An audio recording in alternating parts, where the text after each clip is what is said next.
Mama Onome, stand up. Stand up and explain yourself. The small sewing shop shook with voices as the bride barged wearing the torn wedding gown like a dead body. Her makeup was ruined, eyelashes almost falling off. Her voice cracked from screaming. The old tailor, Mama Onome, sat by her sewing machine, confused, trembling. My daughter, what happened? She asked softly, but the bride pushed her hand, trying to drag the woman. Look at what you did, you wicked woman. He spoiled my wedding gown on my wedding morning. People from nearby shops rushed in. Her sister, Risi, stood behind her, pretending to cry. Mama Onome, how could you? Risi shouted. We trusted you with my sister's only gown. Now look, you have destroyed today. The old woman shook her head. Shocked, I don't understand. When you came for fitting yesterday, the gown was fine. I did not touch it again. I did not tear anything, but the bride was too angry to listen. Someone must pay for this. Before Mama Onome could speak more, 2 community vigilante men walked in. Old woman, you are under arrest. The bride said you destroyed her wedding gown worth 200,000. Mama Onome's legs weakened. Ah, God forbid. I didn't spoil anything. Why would I spoil a bride's gown? Why would I do that? But nobody listened. The crowd believed the crying bride and the dramatic sister acting like she cared. As they dragged the old tailor out, she lifted her eyes and said with shaking voice, if I, Mama Onome, truly tore this girl's wedding gown, then let the curse return to me. But if I am innocent, then the person who tore that gown will not sleep in peace until the truth comes. Out the whole street went silent. Even the bride froze. But Risi quickly held her arm and whispered, ignore her.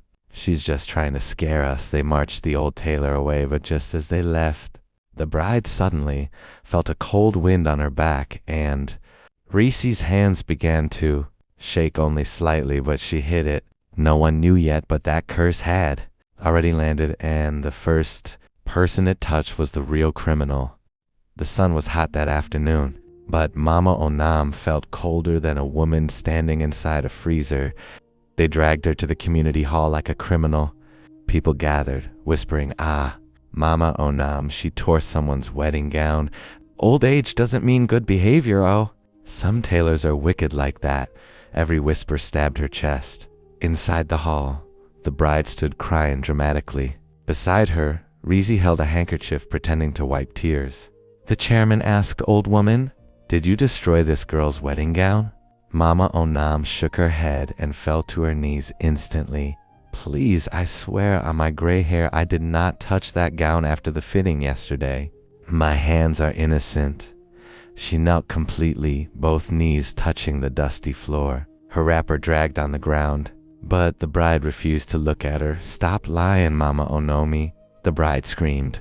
We left the gown with you. How else will it tear? Risi jumped in immediately. Chairman, this woman is pretending. My sister is supposed to be getting married in 2 hours. Look at her. Look at her. The entire hall looked at the bride's ruined makeup and nodded in sympathy. Mama Onome's voice broke. My child, I raised 4 daughters. I know what a wedding day means. I cannot destroy someone's joy. Please believe me. But the chairman slammed the table. Where's the money for the gown? 200,000 the bride? Snapped Mama Onome's eyes widened. The old woman's entire savings was not even 50,000. She bowed her head deeply, tears falling to the ground. I don't have that kind of money, I beg you. Please don't punish me for something I didn't do. Risi hissed loudly. Then confess. Tell us why you tore it. Mama Onome's lips trembled. I didn't, she cried. My hands are innocent, but the chairman was already tired. Since she's refusing to confess, she must pay. Someone take her outside, let her sit in the sun until she agrees to tell the truth. 2 men dragged Mama Onome up. She held onto the ground, crying, please, I'm innocent. But they pulled her like an animal outside. They made her sit on the bare sand in the heat. The sun burned her skin. She cried until her voice became weak. Passers-by avoided looking at her. Inside the hall, the bride sat angrily, still believing she was right, but Risi's hands were shaking. Her chest felt tight, her heart beat faster than normal. A strange heat rose.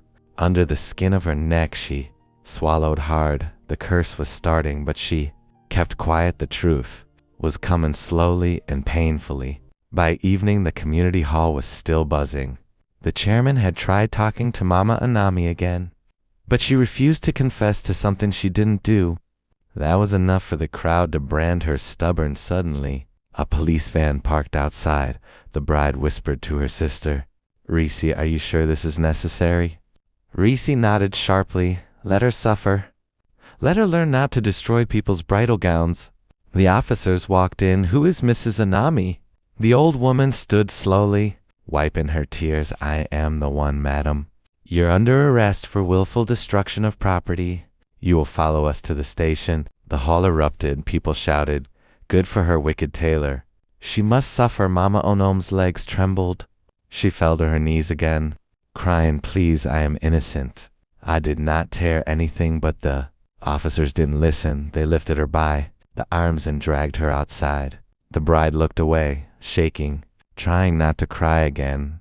Her heart wasn't fully hard, only confused and angry. But Reese stood tall, watching proudly like justice was being served. The police van drove off with the old woman inside. At the station, the cell was cold. The floor was wet and the smell was terrible. Mama Onome couldn't hold back her tears. Her hands shook from fear, pain, and humiliation. She kept praying silently. "God, you see my heart, prove my innocence." Hours passed. Finally, someone came. A young man, Amika. A man she once sewed school uniforms for many years ago. He had heard about her arrest and hurried to the station. "Auntie Onome, what happened? Who did this to you?" When she explained, Emeka felt anger rising. "How can they treat you like this?" You, he paid the bail. He helped her out of the cell. He held her hand as they walked out, but at the entrance, the chairman and the bride's family were waiting. "Before she goes," the chairman said, "she must sign the agreement." The officer brought a paper. Mama Onome must pay the bride 200,000 naira in weekly payments until the full money is complete. The old woman felt her heart drop. "That is all my life savings. I don't even have enough to feed sometimes." Reese snapped, "Then you shouldn't have torn the gown." Mama Onome's lips trembled. "I swear I didn't." "Sing!" Reese shouted. A crowd had gathered. Again, people muttered. She was embarrassed, weak, and tired. Her hands shook as she picked up the pen. Tears dripped on the paper she signed. The room felt colder when she turned to leave.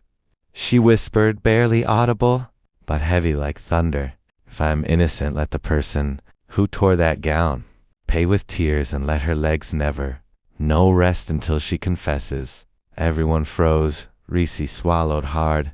A strange coldness ran through her spine. The curse had landed fully this time, and her punishment had just begun. Mama Onome walked home from the police station slowly, holding the signed agreement paper in her shaking hands. Her eyes were red, her feet weak, her heart heavy the moment she reached her small compound. She sat on the wooden bench and burst into tears for the first time in her life. She felt truly defeated, but she still whispered, "God, you see my heart, fight for me." The wedding postponed. The news spread fast. The wedding has been postponed for 3 months. The bride announced it the next day. She said she needed time to find a new gown and recover from the shock. Everyone sympathized with her. People said she was strong, suffering from what the wicked tailor did. Only 2 people knew the truth: Reese and God. Reese acted as if nothing happened. She walked around with boldness, eating, laughing, and even comforting her sister. No one noticed. Her eyes were darker. No one noticed her hands shook slightly. No one noticed how she avoided looking at Mama Onome's shop each time she passed. The curse was quiet, but it had started working. The old woman's burden every week. Mama Onome went to the bride's house with a small envelope of money. She paid 30,000. Should whisper, "Am paying for what I don't know about." Sometimes she sold her wrapper just to complete 35,000. She always came with tears in her eyes, but dignity in her steps. "Good morning," she would whisper. "This is this week's payment." Most times, the bride collected it without looking at her. Other times, Reese snatched it with a hiss. "Next week." "Don't delay," Reese said one morning. Rolling her eyes, Mama Onome bowed her head. Yes, my daughter. She walked away slowly, wiping her eyes every night. She knelt beside her bed with her Bible pressed to her chest, crying and praying, God of truth, defend them. Let the innocent not carry the burden of the guilty. She opened to Psalm 35 every night and read it with tears. False witnesses rise up, but you, O Lord, will fight for me. Her voice always broke at that part. 2 months passed. Her body became thinner, her eyes weaker, her back older. But she kept paying, because she was innocent, and the innocent always pay the highest price. Reese's silent suffering. While Mama Onome suffered publicly, Reese began suffering privately. The curse refused to rest at night. She kept hearing whispers. Her dreams turned dark. Sometimes she woke up shaking. Sometimes she couldn't breathe. Sometimes she felt something dragging her feet at midnight. But every morning she pretended she dressed up. She laughed. She mocked the tailor. She told her sister, that woman deserves to suffer. But her eyes told another story. She was breaking inside. Her guilt was eating her. The curse was chasing her, and her lies were suffocating her soul. She tried to act strong, but the weight of her secret grew heavier each day. The build-up to the truth. 2 months had passed. Payments were almost complete. The wedding was now 1 month away, and the curse was ready to explode, because truth cannot hide forever. Lies don't sleep peacefully. And Mama Onome's tears had reached heaven. The day everything would be exposed was approaching like a storm. The next morning, while the village was still waking up, Reese woke with a scream. Ah, my hand. My hand is burning. Her mother rushed in. What is it? What happened? Reese's right hand was swollen red, hot, trembling. She tried to stand, but her legs felt heavy, like invisible chains were pulling her down. She staggered. She fell. Her mother cried, Reese, talk to me.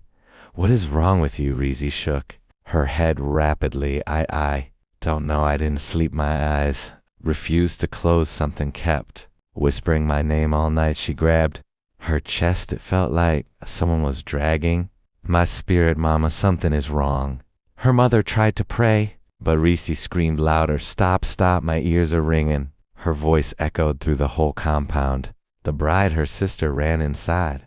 What happened? Reese pointed at her with trembling fingers. Your wedding gown. The tear. Her eyes rolled as if she was losing control. Their mother shouted, Reese, talk clearly. Reese burst into uncontrollable tears. She cursed me. Mama Onome cursed me. She said, the person who tore the gown will not know rest. And Mama, I have not slept since yesterday. My body's on fire. The bride blinked, confused. Why are you reacting like this? You didn't tear the gown, right? Silence. Reese froze. Her lips shook, then she broke. I did. Her cry tore through the air. I tore the gown. I did it. It was me, not Mama Onome. The bride staggered backward. What? Reese dropped to the floor, shaken in pain. Because I didn't want you to marry him. Because he loves you more than he ever looked at me. Because you always get everything. I got angry. I pulled the gown. I tore it. She slapped her chest, crying, but since yesterday I can't breathe. I can't sleep. My body is burning. Mama Onome's curses following me. Everyone in the house gasped. The bride burst into tears, but not from the gown, from heartbreak. You made me arrest an innocent woman. You made her kneel and beg. You made them treat her like a criminal. Reese bowed her head. I'm sorry. Please take me to her. Let me beg her. I can't survive another night. The truth finally out. They rushed to Mama Onome's small house. She was seated outside, quietly sewing a school uniform, her face still swollen from crying. When she saw the bride and Reese running toward her, she stood slowly. The bride fell on her knees. Mama Onome, please forgive us. Reese tried to kneel too, but she almost collapsed. Her body shook violently, like someone poured electricity into her bones. I tore the gown, she confessed again. I accused you falsely, Mama. Please reverse the curse. My body is tearing me apart. Mama Onome didn't speak for a long time. She looked at the girl, the one who caused her suffering. Shame, arrest, insult, humiliation. Finally, she said quietly, the curse followed you because you lied. The truth is your cure. She placed her hand lightly on Reese's head. May peace return to you, since you have confessed. Immediately, Reese's body relaxed. The heavy heat left her skin. Her trembling stopped. She collapsed in her sister's arms, crying softly with relief. The bride collected the signed agreement and tore it in front of Mama Onome. Mama, you will not pay a kabo. We wronged you. Mama Onome nodded slowly, tears slipping down her cheeks, but this time from relief. Thank you, my children. Let truth always guide you, Reese cried louder. I am sorry. Mama Onome forgave her. The refunded money back to her 170. That she have already paid before, and also balance of 500,000. That is, for the false accusation they laid on her, for the suffer that she suffer in the station, but the village never forgot the story, and from that day, no one ever accused the old tailor without proof, because everyone knew one false accusation can return with a curse. So I want to use this opportunity to tell you that Jesus love you, and he said, his coming again.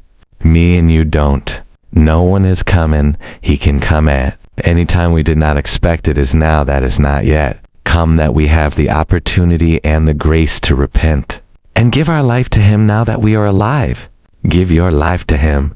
Today he's waiting. No matter how far you are gone with your sin, he will still forgive you. Don't miss this opportunity today.